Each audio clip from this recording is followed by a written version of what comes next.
What's up, and welcome back to Interpret the Stars, where today we are bringing back my Toy Story rewatch of films with Toy Story 3, which came out in 2010. This time around, Andy is going off to college, and he's sending off all these toys to daycare. The idea of daycare is somewhat interesting to these toys because then they can live the rest of their lives with new kids all the time. They don't have to worry about being thrown away. However, the kids in daycare, they're a little bit too young for these toys, so they start getting a little bit concerned about what this means for their future and blah, blah, blah, blah, blah. It's a Toy Story movie, so there you go. I think in general, when it comes down to this franchise as a whole, people either prefer Toy Story 1 or Toy Story 3, and there's a good reason for that. It makes a lot of sense. The first and third Toy Story are very similar. They're also very different because Toy Story 1 came out 15 years before Toy Story 3. Toy Story 3 benefited off of modern technology, and it feels much more like it deserves to be a modern animated film. Toy Story 1, on the other hand, feels much more like a standalone film that doesn't need any of the others. It introduced all the characters, it had an emotional connection for what it was worth, and because it was the first CGI movie ever, there's a lot to appreciate about Toy Story 1 on its own. Toy Story 3, though, undoubtedly is the best looking Toy Story movie I've ever seen. I have not seen Toy Story 4 yet. I'm sure it looks better than Toy Story 3 because it came out 9 years after that. But as it stands, Toy Story 3 is the best looking movie that I've seen personally. Next week I'll see Toy Story 4 and I'll figure out which one looks the best at that point. I would say that Toy Story 2's animation looked better than Toy Story 1, but the graphics themselves didn't so much, especially because it focused a little bit more on people and animals. I would say the opposite about Toy Story 3, where the animation wasn't improved that much, the graphics were tenfold. The graphics are the best I've seen from Toy Story. So you could almost say it's the best of both worlds when it comes down to the visuals of Toy Story 3. And it's those visuals that really sell the story of Toy Story 3, even though it is a little bit convoluted. And it's a little bit convoluted because Toy Story 2 was convoluted, because it kind of piggybacks off of the same theme of Toy Story 2 when it comes down to family. In Toy Story 2, Woody gets lost and he meets the Roundup gang, and then he has to ask himself, what would it mean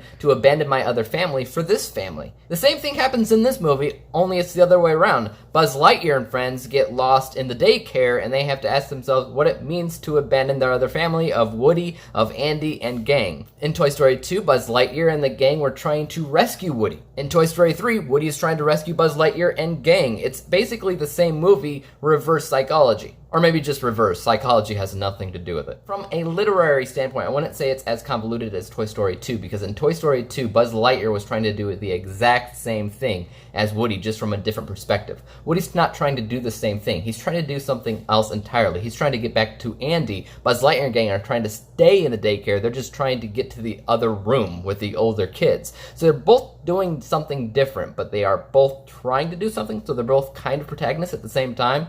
They're just not connected stories until the end. I don't know if that makes sense to you. It makes sense to me in my head, but for the most part, it's just that there's a lot of stuff going on in this movie, and it doesn't seem to be connected until the end. I do like the fact that it is connected, though. It kind of feels poetic when that happens. I also think that this movie has the strongest emotional connection with its audience. A lot of people talked about Toy Story 3 and how it made them cry, and it makes sense as to why. This is not just the most emotional. It was also supposed to be the last Toy Story movie overall. Obviously, not the case anymore, but that's what it was supposed to be originally. And if this was seen as the last movie, it was poetic in that sense. So I'm not entirely sure what they're going for with Toy Story 4. We'll find that out soon.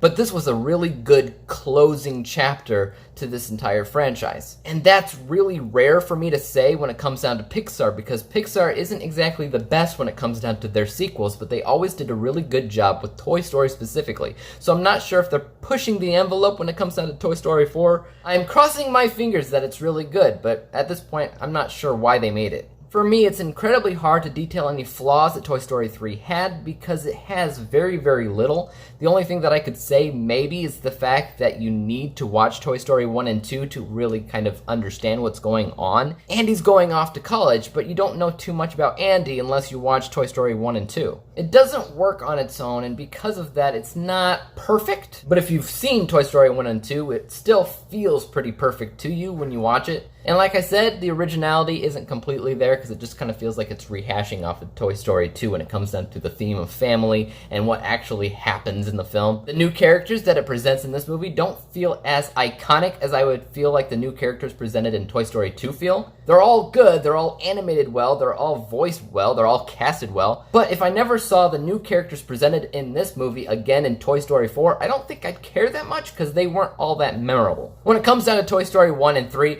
to me they're apples and oranges, and because of that they have the same score. What is that score? Well, that score is 96%. 96 out of 100 possible stars, which means it's a 10 out of 10 rating. When it comes down to Toy Story films, when it comes down to Pixar, when it comes down to animated films, this is one of my favorite. It's not as good as some others, I would say, but it really, really is up there because it looks really nice. The emotional connections it has with the audience are strong. The characters are great. The casting is great. Basically everything that made Toy Story 1 and 2 great is great here, probably tenfold.